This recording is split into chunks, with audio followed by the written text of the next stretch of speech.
Hi everyone, it's Heidi from flutterbyheidi.co.uk. I'm Heidi Smith. I'm an independent Stampin' Up! Demonstrator based in the United Kingdom, and today I'm working with the fabulous Adorable Owls and pairing it with some Perched in a Tree.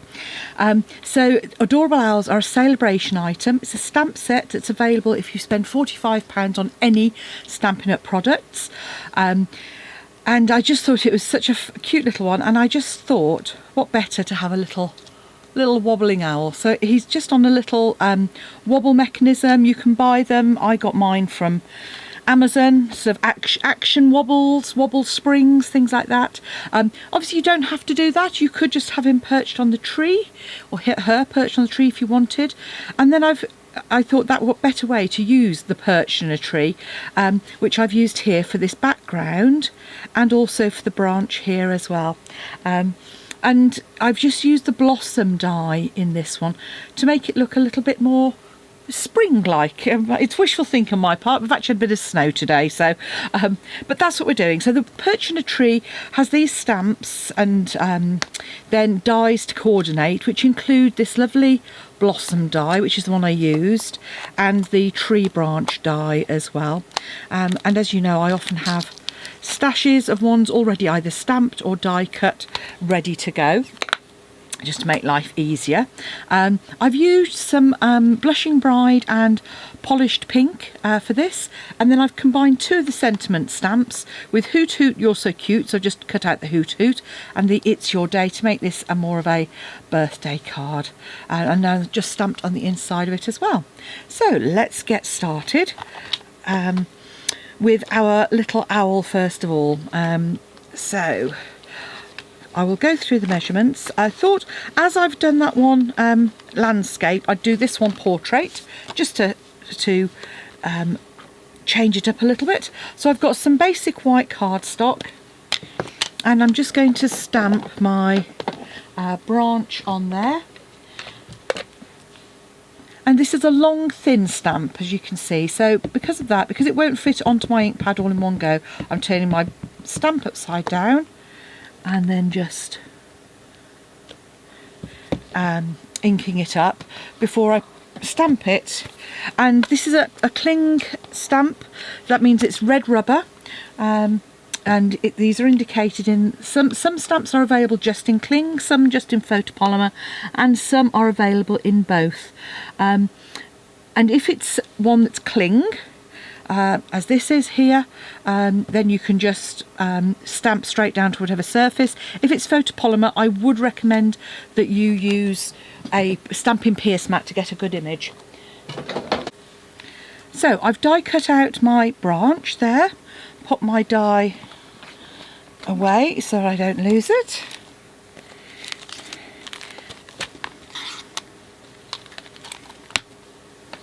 Now, because I'm going to do this card in portrait, I'm actually going to use one of the other stamps in the set, which is this lovely little kind of party owl, which is perfect for to make it more of a celebratory one. So again, just ink that up in Memento. I've got a scrap of basic white, and I'm just going to stamp that. And then to colour, I did do quite a few in the browns, and I used the natural tones as well, but it kind of I felt it looked just a bit dull, so I thought the grey might be rather nice. So I've used dark smoky slate, I've used light smoky slate, I have used pumpkin pie for the eyes. On this one I used polished pink for the bow, so I'm going to actually use some polished pink and another colour that I will find in a moment, probably a yellow, and maybe a fresh freesia as well, or if I haven't got fresh freesia I might have starry sky. There we go, or orchid oasis. Okay, so I'm going to use those for the hat, and obviously, you know, whatever colour you happen to have. I wanted to add some polished pink in, simply because of using polished pink for the card. And obviously I used Memento, so that when I colour with my stamping blends, that all works really well. And I'm just going to use a bit of Daffodil Delight So just colouring those in like so. I might actually use a little bit of the dark Daffodil Delight for the beak as well. I know that owls generally have sort of black beaks, but in this instance they're not. I'm going to use my dark smoky slate for the feet as well. I'm just using the bullet tip for those, gives you a little bit more control. Well, allegedly, she says. And with the pumpkin pie eyes, what I did was I just used a single shade, so I've just used the light here. And then you could come in with your dark and blend it. Or if you didn't want it to be too dark, if you wait for that to dry and then come in again, that will work. So for the tummy, I'm going to use my light smoky slate and then just come in with a little bit more colour as well. I'm going to do the same on the face. I'm just going to, in fact I might, I can't remember if the darker, yeah, usually the darker is the bullet point. So I'm just going to come in and just colour the whole of the face in that light smoky slate. This is the downside when you're playing around with colouring and then you kind of go, oh, which colours did I use for which? And my original smoky slate that I was using, I think, was actually a little bit old, so it was a little bit dried out as well. So as you can see, I've used the light and I'm just going to come in with the bullet tip. And you see that is a little bit darker actually. So I'm just going to come around the edge of that with my bullet tip. And just round in there a little bit. And then I'll just come with the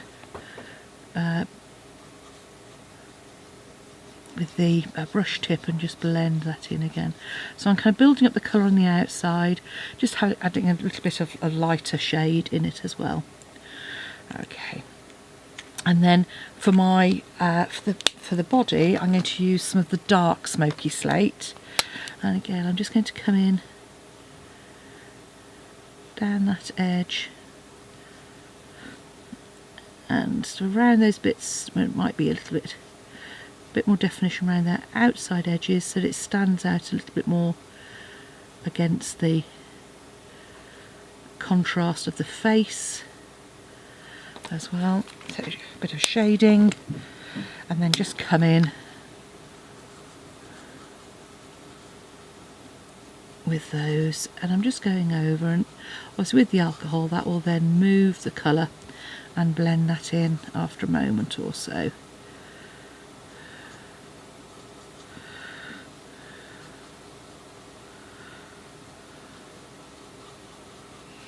And I'm just, because these are quite small images, I'm just going to come in now with my bullet tip again. So I'm going over on the bullet tip where that dark smoky slate joins in, just to shade that in a little bit more. You can see, and I shall do the same down here, just on that join, so that it helps it move the colour a little bit more. There we go, and there we have one little owl ready. Now you could either fussy cut these if you wanted to, or you could obviously use a shape. So you know, so one of our label shapes would work well here. I'm actually going to go around this, and although I'm going to fussy cut, I'm going to leave a tiny little border. And obviously if you wanted to, you could then go around the edge with a little pool party to kind of act as the sort of sky as well, which would probably be a good idea to kind of go around before I actually cut it out, wouldn't it? But hey, there we go. What have I got? Either light mint macaron or what have I got? No, that's soft succulent. That isn't going to do the job.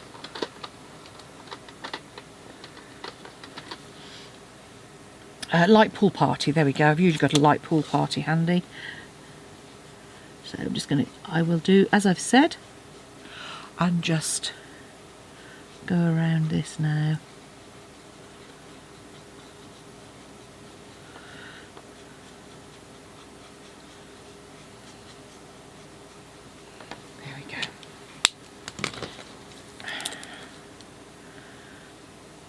And obviously for those of you who have got scan and cut, then the scan and cut will obviously do this border for you as well. As I say, not everybody likes fussy cutting. I go into spells, I quite like a bit of fussy cutting sometimes. It's something you can do when you're sort of sat, perhaps doing in front of the telly, if you know, if that suits you. Somebody's watching something else that you don't particularly like, maybe. Just putting it out there, you know. Someone else has got the football on. Of course, being on your own, yeah, it's also the joy is you don't, you know, sometimes you have programs on, I have things on in the background. You just want a bit of noise, or I've got some music going on. There we go. So there we have little owls. We've got a choice of owls to use. I'm just going to run my smoky slate over my branch. I think I actually might have used grey granite on my other one now that I've done that, but that doesn't matter. And then I've die cut one of the flat floral shapes in polished pink and one in blushing bride as well. And then we can move on to our actual card itself. So I've cut a card base here, 29 by 10.5, scored at 14.5. So whatever your standard card base is, do a tenfold one. I've got a panel of basic white for the inside. So I'm just going to take my polished pink, I think, and just using that dot image, just add a little bit of interest there. Oh, I need to do my eyes again. And again, using the more solid one. Just blushing bride. And that then just echoes the design we're going to do on the front. So this piece is just a ½ centimetre or a ¼ inch smaller than our card base. So you can just add that to the inside.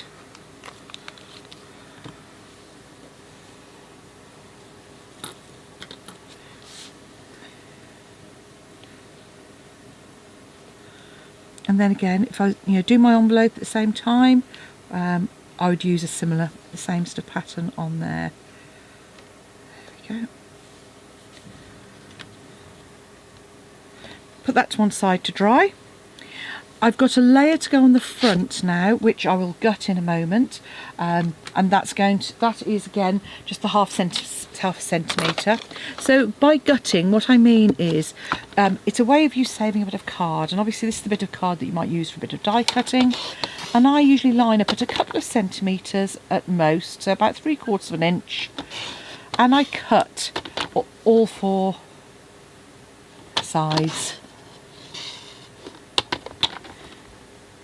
And here we go. That then gives me a piece which will pop out, which I can use for die cutting. If I was punching, I might punch directly out of that, but there's your little piece that you can use for something else. And that can go onto the front of our card. Although, that being said, I've got a nice inky smudge there. So what I'm going to do, you'll notice I've put my fingers into the ink. So to cover that up then, I'm going to take my splatter, and I'm actually going to go round and just add a border of splatters, and they will just peek around that outside edge. And if you wanted to make sure you didn't go over the edge there, either close your card up and stamp, or pop a piece of post-it note on it. Right, now I can come in and add in effect my frame. There you go, and you just see those little dots just peeking out. And now you can take your main panel and decide where you're going to put it. Now I think my branch is probably going to come about a third of the way up, and I'm going to have my blossom about here. So I'm going to pop my branch, say, think about it being about a third of the way up, and I'm going to come in and do my stamping. So taking my more mottled image, I'm going to come down, creating a kind of a background that's slightly more prominent in the middle,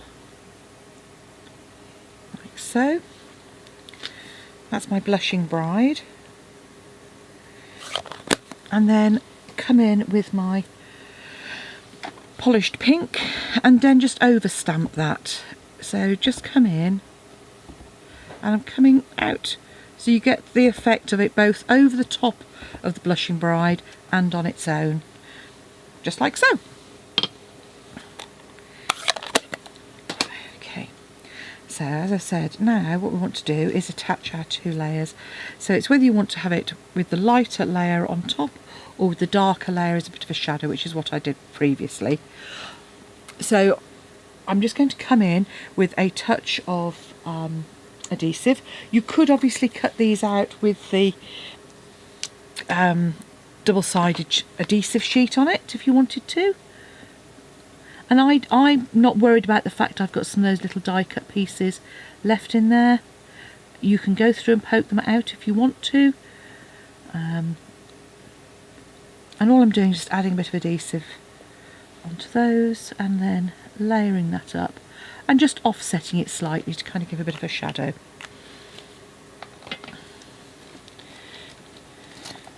So the next thing I will want are some mini dimensionals.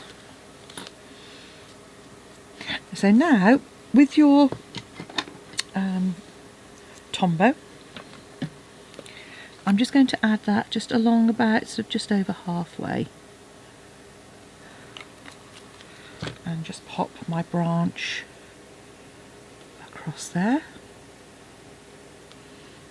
and then I'll pop some dimensionals onto the back here, just in those areas that are fairly solid. Because we've got the double layer, it gives us quite a few areas where we can pop a dimensional on the back. I'm just going to pop those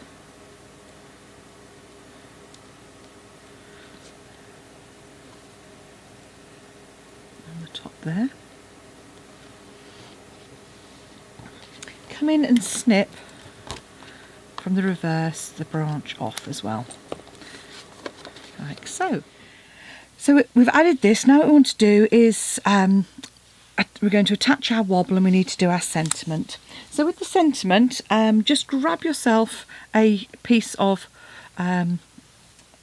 scrap basic white, and obviously, you know, you can either stamp it straight onto some small pieces, or you can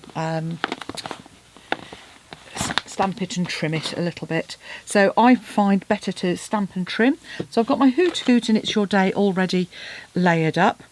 And what I'm going to use is my deeper polished pink for those. So just a Hoot Hoot. You're so cute, but I'm actually going to trim that off. And It's Your Day as well. So with these, couple of things. Obviously the Hoot Hoot is quite straightforward. It's quite nice and a square sentiment, so it's fairly easily just to run your scissors down there.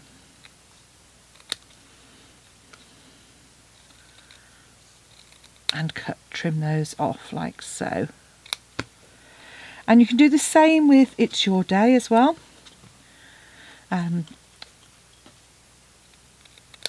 Like so, just... Or what you could always do is add a post-it note, and I'll show you this. If you wanted to trim that down a bit more, what I find is easiest is to add a post-it note, lining it up with the text so I know it's nice and straight. Then I can use the post-it note up on the top of my on the top of my trimmer there to make sure that's lined up, and then you can then trim that away. Not very well in this instance. I should have stamped it a little bit further down if I was going to do that. But you get the idea. It allows you to trim quite close, but make sure it's nice and square, because obviously you want a piece that is quite, you want something that you can butt up and you can still hold on to. So again, I'm just lining that up, if you like, with the inside of that grey of my track. I'm just trimming that off like so. Now to get a narrow border on these, I'm just going to use that little bit that we had left of our polished pink from the middle. Just add a bit of adhesive onto the back of these.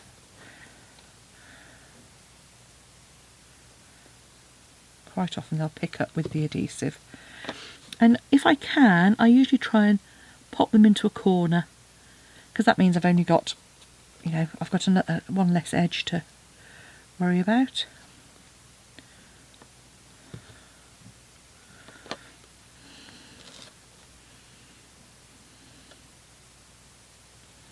Then my It's Your Day.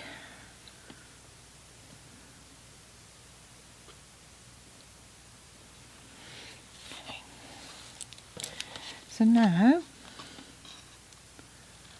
all it remains is for me to get rid of some of the excess there. So I can just come in and trim quite close, probably close and easier than measuring. I'm just coming up here, and nobody's going to check that they're all identical. So if you want to come a little closer, you can. Just adds just a fun little border.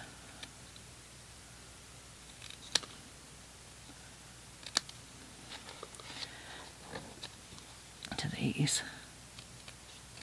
And so the other option, of course, is if you wanted to, you could use one of our banner punches. They always work really well as well. So let us grab one of our wobble springs. As I say, mine, it's a case of yes, you can make your own. I do believe that, with acetate and things, I've done that. But you know what? When you can buy them. Now I always do it. So I put this bit with the kind of prominent bit goes onto my image. I don't know if this is the right way you're supposed to do it or not, to be honest with you. This is the way I do it. So I stick that onto the back of my image, and then I peel off. She says I do peel off. Perhaps it was the other way around, might have been easier. There we go. Peel off that outer ring, and then my owl can wobble there. And then I'm going to pop some dimensionals onto the back of my sentiment. Sentiments, there's more than one, I know. Probably a bit overboard to have two on the back there, but just save them wobbling around. Like so.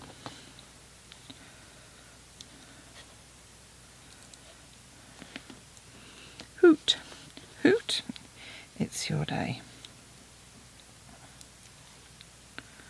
There we go.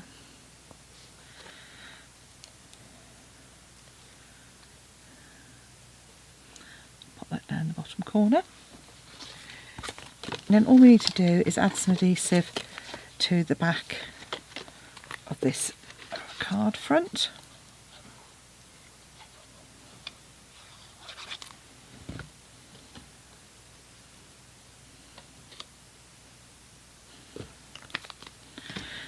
And there we have a pair of Adorable Hours cards.